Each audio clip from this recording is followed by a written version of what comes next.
Graphing exponential functions. All right, in a previous video, we talked about what an exponential function is. We talked about the different shapes that exponential functions have really quickly. And as a reminder, I should have labeled this guy. This is from that previous video. If we have a base that is less than 1, we are going to have a function, an exponential function that starts big and gets small. So bases less than 1, big, then small, make this shape. If our base is greater than 1, it's going to make this shape right here, goes from small to big.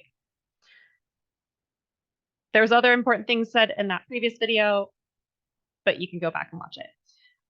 So let's talk about what happens if we were to transform this graph with function transformations, something that we haven't talked about in a little bit of time, but we have talked about before. So if we were to start with this function right here, f of x equals b to the x, remember that if we add a number outside of the function, it's going to move the function up or down.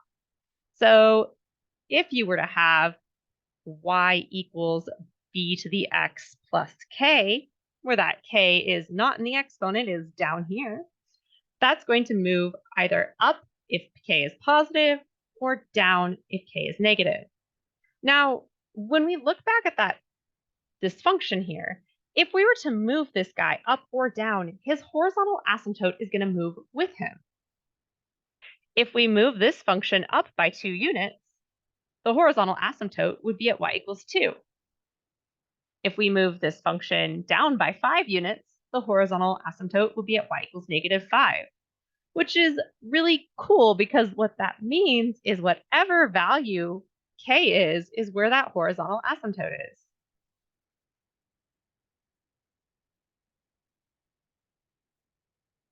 There's a horizontal asymptote at y equals k.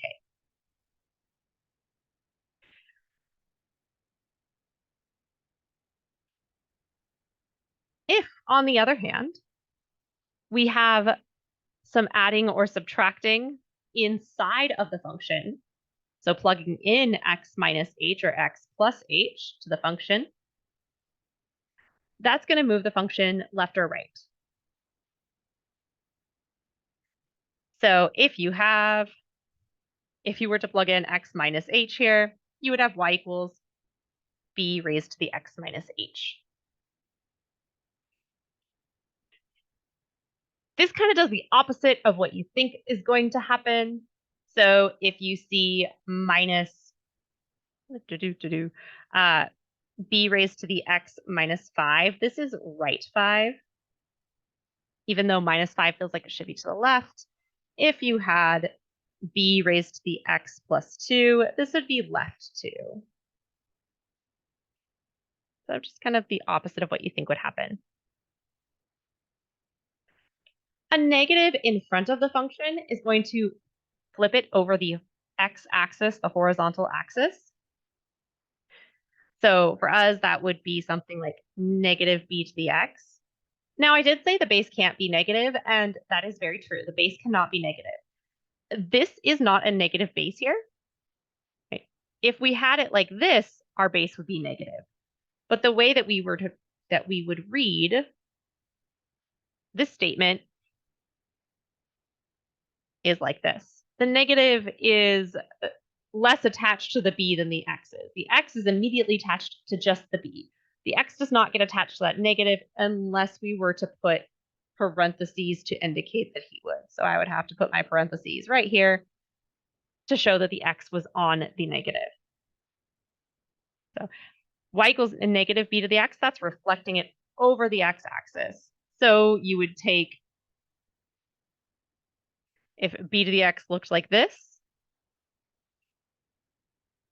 negative b to the x flipped over the x-axis.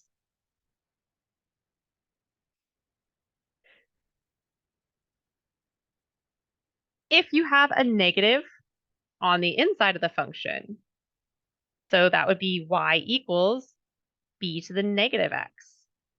This reflects it over the y-axis, and this is something we touched on in the previous video. Honestly, If you have this negative up here in the exponent, it's a lot easier to just rewrite this as the reciprocal of the base raised to the positive exponent. Um, an example down here, if you have y equals 5 to the negative x, you'd be better off writing this as y equals 1/5 to the positive x. If you have y equals 3/4 raised to the negative x, you could rewrite this as y equals 4/3 to the positive x. It's honestly easier to do that than to think about the reflections that are happening. That way, you only have to focus on one reflection. It's a reflection over the x-axis, and that only happens when there's a negative out front. Then if you have a number out front of your function, it's just going to stretch or compress it depending on whether this number out front is bigger than 1 or less than 1. So here's a general form of this exponential function. The a value stretches or compresses. What color?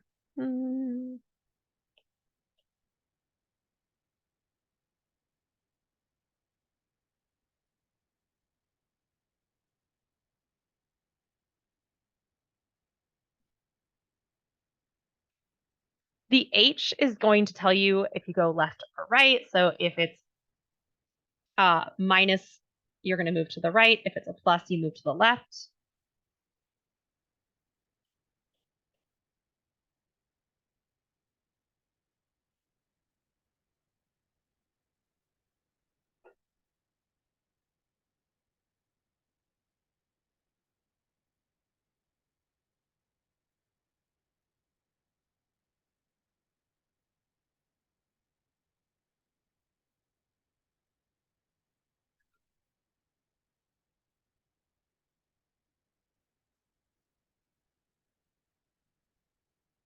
Oh, and apparently I did that in pink. Oops, let me.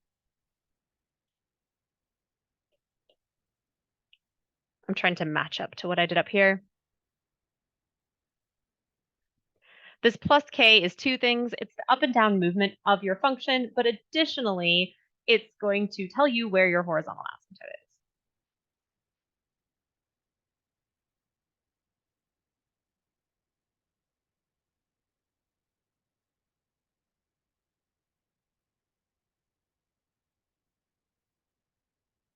The other thing to keep in mind about a is if this number out front is negative, or if there's a negative at all, it's going to flip over the x-axis.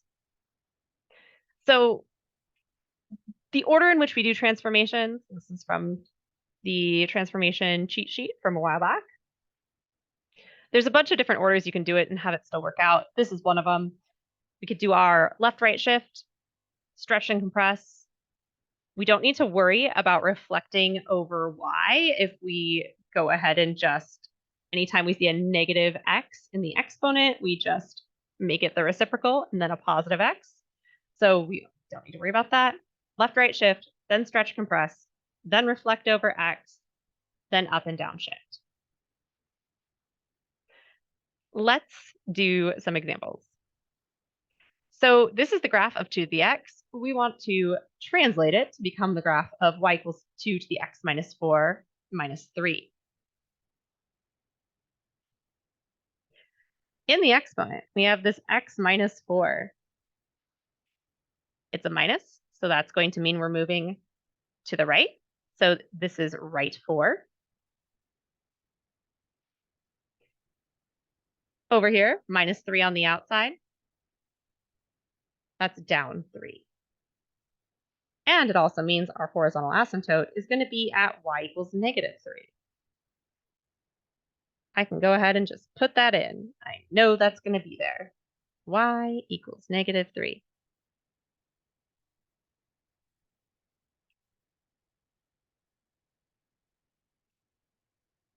So what I'm going to do, there's a point plotted right there. Let's see. I very carefully draw. I'm going to focus in on that point right? You see that big purple point I have plotted? I'm focusing on that. I want to go right 4. So that's 1, 2, 3, 4. And then I want to go down 3.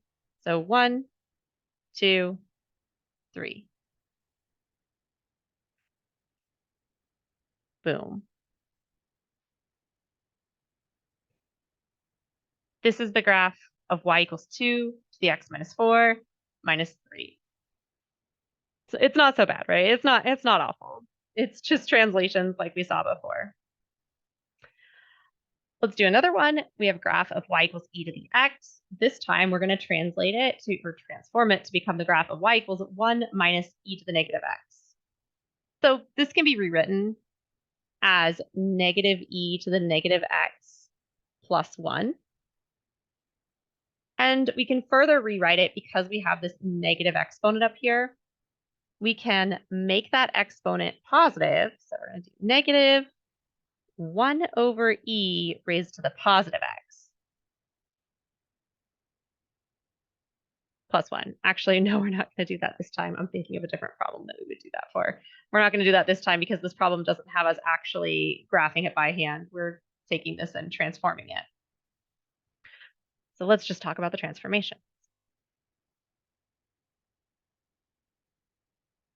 This negative out front means it's going to be reflected over the x-axis.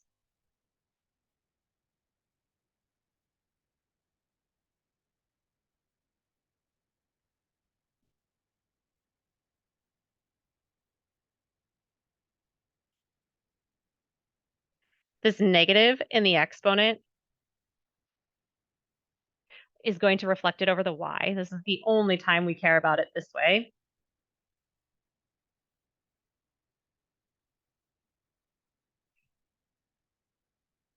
And then the plus 1 is telling us that the function has been shifted up 1 and that the horizontal asymptote will end up at y equals 1.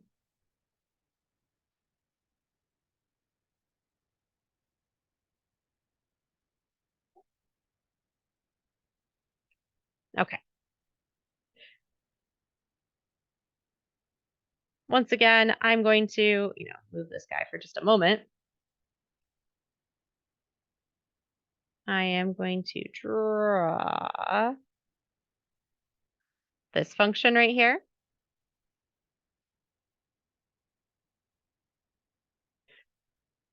All right.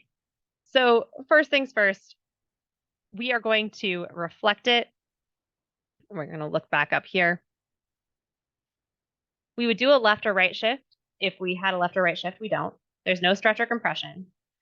We're secretly going to pay attention to number 3 that I crossed off. So we're going to reflect it over the y-axis, then reflect it over the x-axis, and then do our shift. Okay. See if this will work for me. Sometimes it'll let me do that. No, it's not going to let me do it. Okay, so reflecting it over the y, unfortunately, this thing is not going to let me do it. Reflecting it over the y is going to take it like this. It's going to turn into something like that. And then we want to reflect it over the x-axis. So reflecting it over the x-axis means that this point right here, who didn't move when we reflected it over the y, this guy right here, he gets reflected over the x. And when we reflect him over the x, whoop, he gets reflected down to here. So we end up with this mirror shape right here.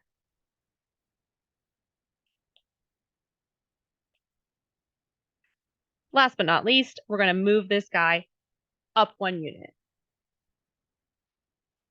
And then I think I was about to put this at -1. This belongs at +1. Y equals 1. Boom. So there's our graph of y equals 1 minus e to the negative x. Let's do some more. For these ones, not really graphing them, we're going to choose the shape. So basically there's 4 different things that can happen, right? So here with this guy, this is going to be your base greater than 1 shape. This right here is your base between 0 and 1. And then these two are reflections. So if your base is greater than 1 and you've reflected over the x-axis, you'd have this shape. If your base is between 0 and 1 and you've reflected over the x, then you're going to have this shape here. So for these ones, we're going to determine which of these shapes it's going to have and based upon the transformations, and then we're going to say what its horizontal asymptote is. So if you have a negative in your exponent from now on, flip the fraction, so this is 2 over 5, the reciprocal, and then make the exponent positive. 2/5 is less than 1.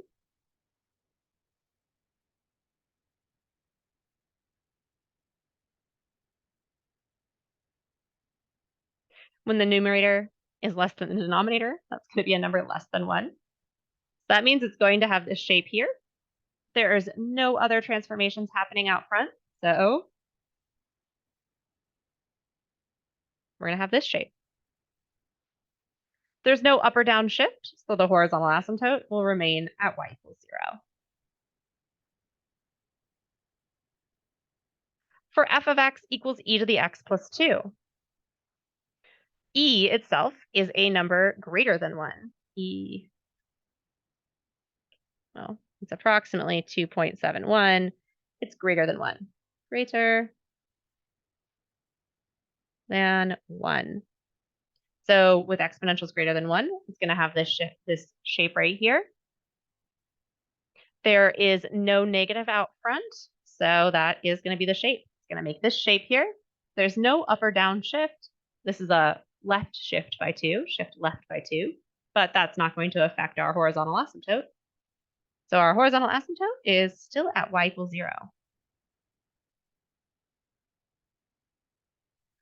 For this next one, as soon as you see a number being added outside of the exponent, the base with the exponent, that's your horizontal asymptote. Right now, I come here, y equals 2. In fact, this game is so easy. Watch this. -1, y equals -1 is the horizontal asymptote. Here, 1, not the second part, he's the one with the exponent, but this number 1 out here, horizontal asymptote at y equals 1. This guy over here, -4. Right? Super easy. So then we can just focus in on this portion right here, the -2 to the -x. So with -2 to the -x, that's the same thing as -1/2 to the positive x. So I can take this negative exponent, make it positive, and then reciprocal of 2 is 1/2.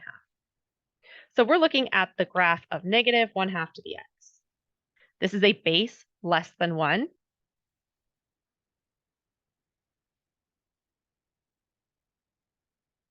Which means it'll make this shape here. There's a negative out front, so it's reflected over x.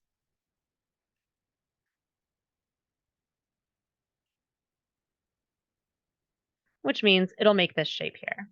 Right? If you think of the x-axis as like a mirror, it would reflect it. So it's going to be this shape here, which is this guy down here. Right?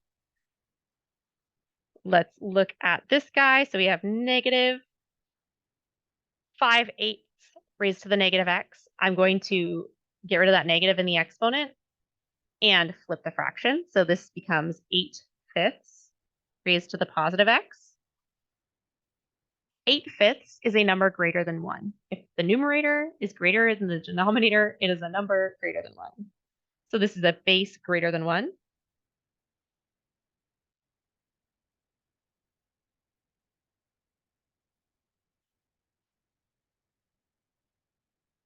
Which means we're going to have this shape. And then there's a negative out front here. So it's reflected over the axis, the x-axis. So if I reflect it over the x-axis, it's going to make this shape right here.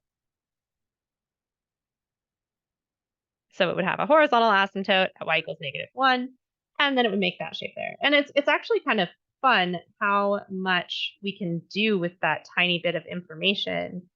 Because if I wanted to make like a really, really super small sketch here, if I know the horizontal asymptote's at -1, it's going to be like that. And then I know the shape of it is going to be this. So it's going to be like that. It's going to make some shape more or less.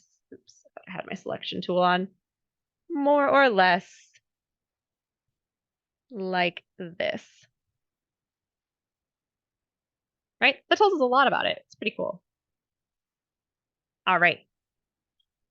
Here, careful, right? What you're left with is -4 to the x plus 3. This negative is here. It's not part of the base. It's in front of the base, but not part of it. The base itself is a positive number, of course, is a number greater than 1.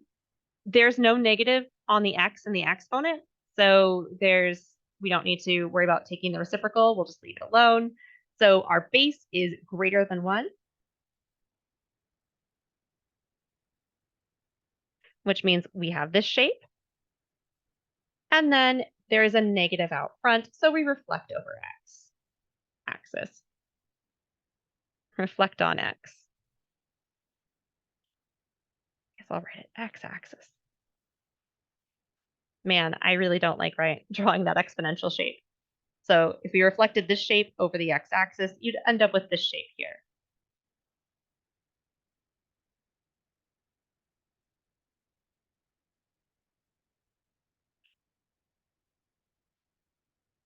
Huh, I don't know why this guy got pushed down all the way. Oh well. So for this one, we have 1/4 e to the -x. This is the same thing. The 1/4 will stay 1/4, but this becomes 1/e to the positive x. 1/e itself, because e is approximately 2.71, 1/e is approximately 1/2.71. So it's like close. It's between 1/3 and 1/2, right? It's a number less than 1. So the base is less than 1, which means it makes this shape here.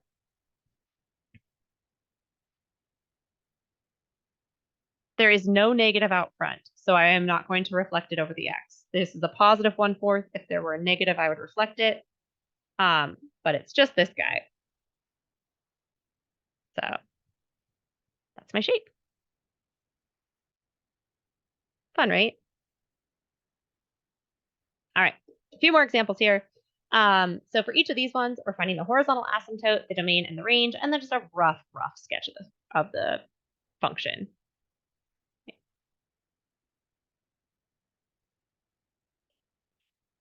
So we have this -1 here.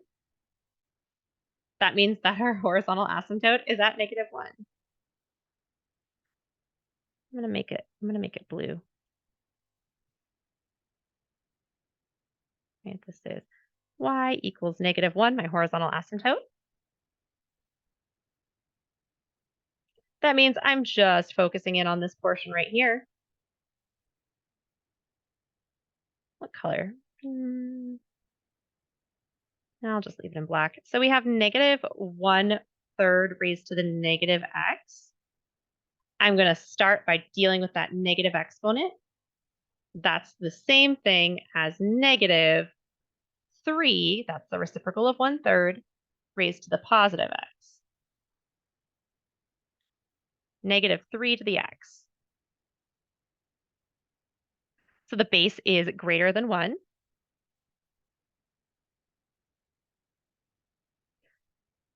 Which means it has this shape. But there's a negative out front, which means it's reflected over x.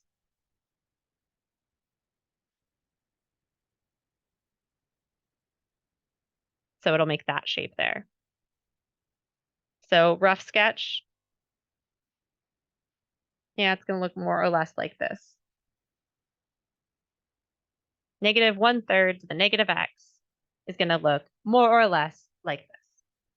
The domain of any exponential is negative infinity to infinity. The range refers to the y values. So here, the y values are going to start at negative infinity,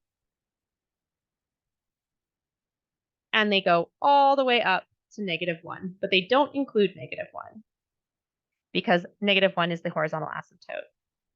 Now, there's at least one problem on Alex that has you entering the range not in interval notation, but as an inequality. So this inequality right here would be y is less than -1 if you wanted to write it as a inequality.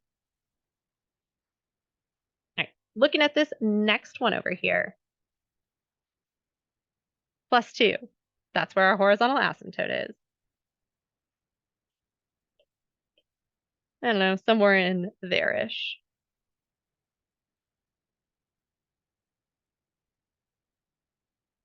With 2 to the x, the base is greater than 2, okay, greater than 1.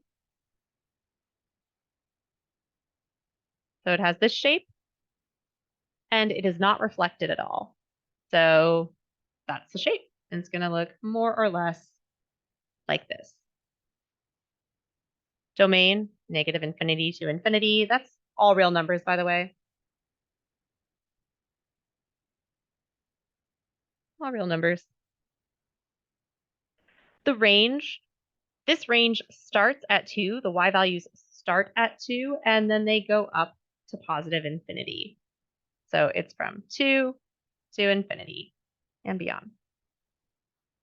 As an inequality, that would be y greater than 2. So you can just kind of see how this game works, right? It's just a fun little game here. We got our horizontal asymptote at y equals -3. Come on.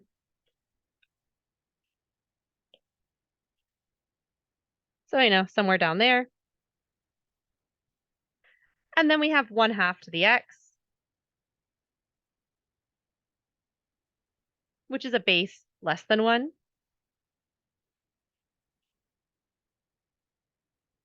Which means it makes this shape right here.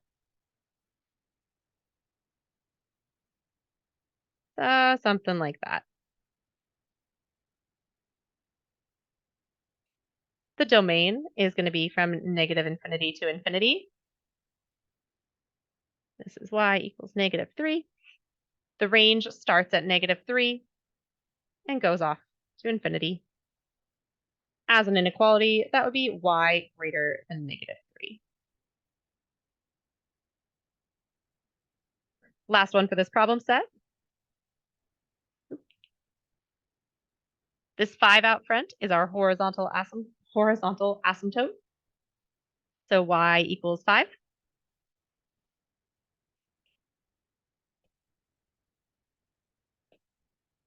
What we're left with then is -3 to the negative x, which I am going to rewrite as -1/3 to the positive x. That means that our base is less than 1. So we have this shape here. There's a negative out front, so we reflect it over the x-axis. So it's going to make this shape here.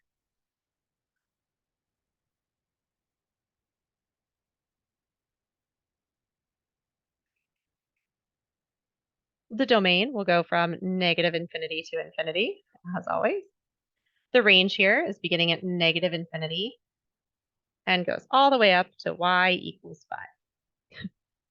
All the way up to 5. As an inequality, that's y less than 5.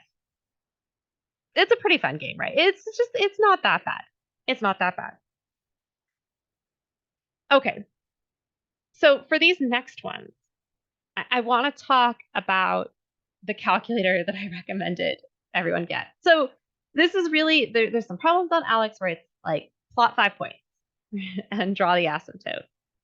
Now, you can totally do this by just manually plugging the points in, but I want to talk about how we could do it a little tiny bit faster. So give me a moment. Let me pause. All right. if you purchase the calculator that I suggested in the syllabus, that would be the FX, not the 570. So you can kind of see up here in the corner, the FX 991EX. It doesn't say on this guy. This is an emulator version of it. I'll post a link to this emulator version, which you can use for free for, I think it's like 90 days. But if you bought the calculator I asked you to buy, then you have this calculator handy already. I want to talk about some really cool things that this calculator does. In particular, it can make tables. It can fill out this table for us. So there's this menu button here. If it's in white above the button, that means you can just click it. If it's in yellow above the button, you have to click the Shift key first to access it. If it's in red above a button, you have to push Alpha and then that button to get it, to reach it. So I want to go to the table function of this calculator. I'm going to click the menu button. There's table right down here, number 9. And depending on which Casio you have, your menus might look a little different. You can look in the manual. You'll get the vague idea of what to do based on this tutorial. So it's asking me for what my function is. I'm going to type it in exactly the way I see here. So I see a negative sign. Then there's a fraction. So I'm going to click the fraction key. 4, down arrow, 3. To get out of the denominator, I push to the right once. Then it's parenthesis, 2, end parenthesis. To make the exponent, I'm pushing the exponent key here. And then the X button is right here. Again, different Casio calculators work differently. If you don't have this particular version, your X might be elsewhere. I'm just working on this version here. So there's my X. Once you've written your function in, you can push the equals key. So look, same exact function. Good to go. Don't worry about g of x, just push equals once again. The table range is telling you the x values. So I'm going to start my x values at -2. You just type in -2, push equals. It's fine to end it at 5. I'll just leave it there. Oops. Okay, the step portion, it said step. That just means that the x values increase by 1 each time. So if you look, here's the x value. Here's the y value that would go in this table. Now on ALEKS, you need an exact value.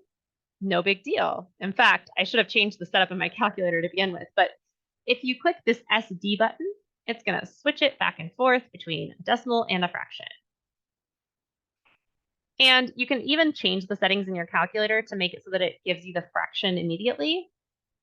If you click Shift and then Setup and go to Input Output, you never want 3 or 4. You don't want line input or out. You just don't want 3 or 4. Line input is silly. You want 1 or 2. Number 1 gives you your output as a fraction if it's a fraction. You can always switch it back and forth, but it starts as a fraction.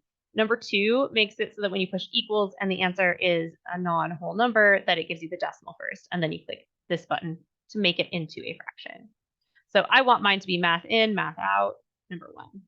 Oh, and I have to type in my thing. No big deal.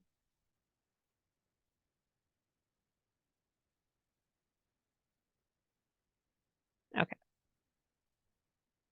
Then that step thing is saying that the x values increase by 1 each time. All right, so it looks like a decimal, but if I scroll over with the right key, oh, weird. Why didn't it do it for me? Huh. Normally it will. I wonder if it's because the base wasn't a fraction. Oh well. -1/3 is the y value, so let me go over here. I'm just going to type it in here.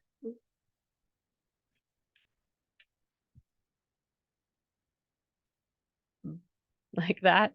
And then mouse. Then it is -2/3,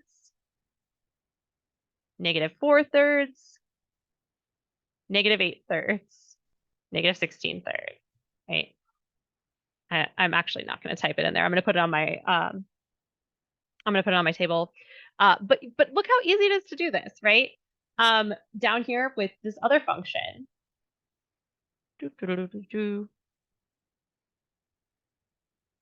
Oops. Number 9 is table. I'm putting this function in. 1/4, end parenthesis, raised to the x. To get out of the exponent, you click over. Click to the right one. Minus 7. Starting my values at -2. Look, there's my y values. This is 9, right? 9, -3, -6, -6.5 or 6.75, and -6.937, which is -111 over 16. You're going to need the exact values for plotting on Alex, approximate values for us plotting by hand. Anyway, I'm going to go ahead and put all of these values into my worksheet. What these values here, this 2 value here, is exactly what you would get if you took 2 and plugged it in for x right here. Right? To get back to your regular calculator screen, if you click clear, it's not going to take you out. You're going to still be on this function screen. To get out, you click the menu button. And then number 1 is calculate. So if I were to type in 1/4 raised to the x, not x, raised to the 2 minus 7, -116, -111 over 16, just like I said. All right, pause, and I'm going to go fill my table out. All right, for both of those tables, I took those values off of the calculator. The exact value, the one I would use on Alex, would be these ones in black, and then the approximated ones are in red so that I can plot them on my graph over here. Okay. So horizontal asymptote is needed first. There's no plus or minus on the outside of this function here. So the horizontal asymptote is going to be at 0 on the x-axis.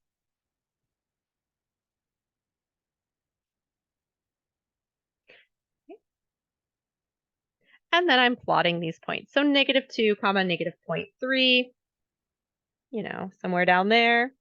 -1, oh, not there, -0.3, right here. -1, -0.7, somewhere here. 0, -1.3. 1, -2.7.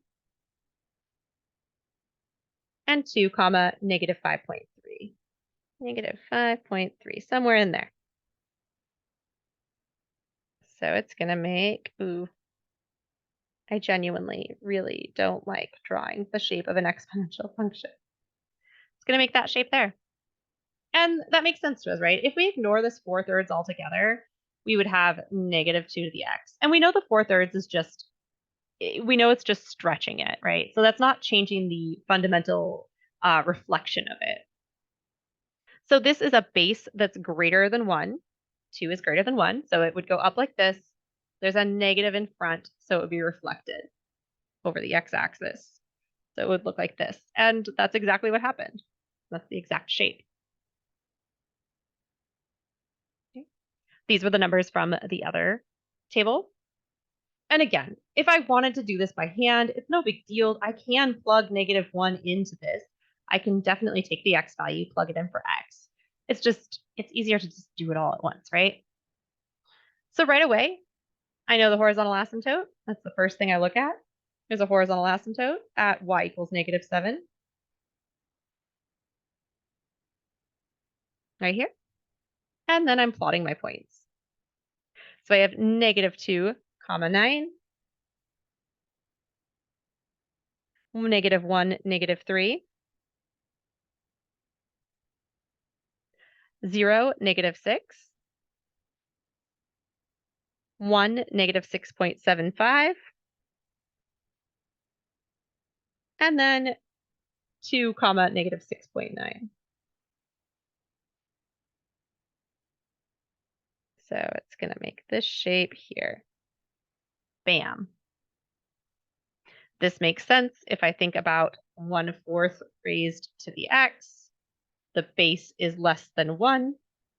So it makes this shape here. And it doesn't get reflected. So this shape is exactly what we ran into.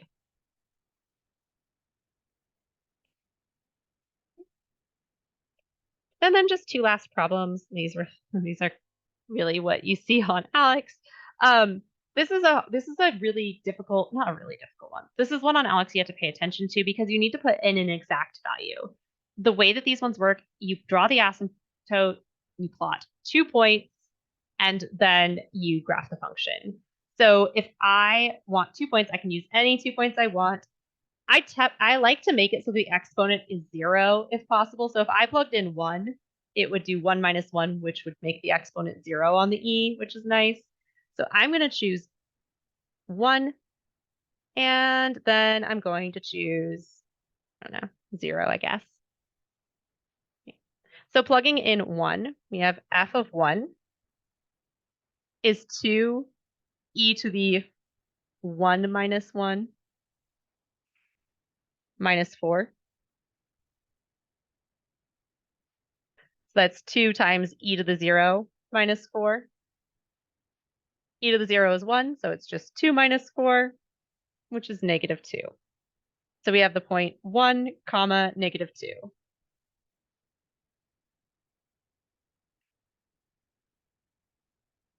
Let's see. There's 1 point over 1, down negative 2. Plugging in 0, f of 0, we get 2 e raised to the 0 minus 1 minus 4. So this is 2 e to the negative 1 minus 4. The point itself is literally going to be 0, comma, this gross number. Right? You're going to have 0, comma, 2 e to the negative 1 minus 4 that you enter into Alex. This point right here and this point right here are the two that you would enter. We need to put this into our calculator to see what it is, and I'm going to do that over on the, where's my calculator at? It's down here. I'm going to go ahead and do that. Should I have done it ahead of time? I don't know, maybe. But I didn't, and you're here listening. So we're just going to go forward. This is 0, comma, negative 3.3-ish. So 0, negative 3.3, somewhere in here.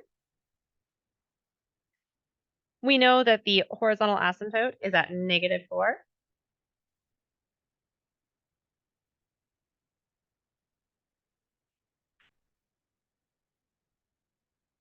And then just based on how these points are laid out and how things act with asymptotes, we can really guess that it's going to just make this type of shape here. Right. I'm going to pull it up on Alex. So this is how the topic looks on Alex. And so I just want to show you. It's plot 2 points, draw the asymptote. Horizontal asymptote, that's going to be at +3. It's at y equals 3. Here's my button. Bam, got that done. Then you need to plot 2 other points. You have to use this plot a point button. All right. Where's my, all right. There's 1 point I can do that I won't have to use the plot a point button. If I choose my x to be negative 4, and we plug that in, we'd get 1/2 times e to the negative 4 plus 4, which is e to the 0, plus 3. Right, so it ends up being like 1/2. Oh man, I'm gonna have to just write it with my. It would be 1/2 e to the negative 4 plus 4 plus 3. Oh man, I hate writing with this thing. But negative 4 plus 4 is just 0. And like I said, if you have something to the 0, it's just 1. So this whole thing right here. Ooh, no. Undo. This just turns into a 1. So you have 1/2 plus 3. That's going to be 3.5 as the y value.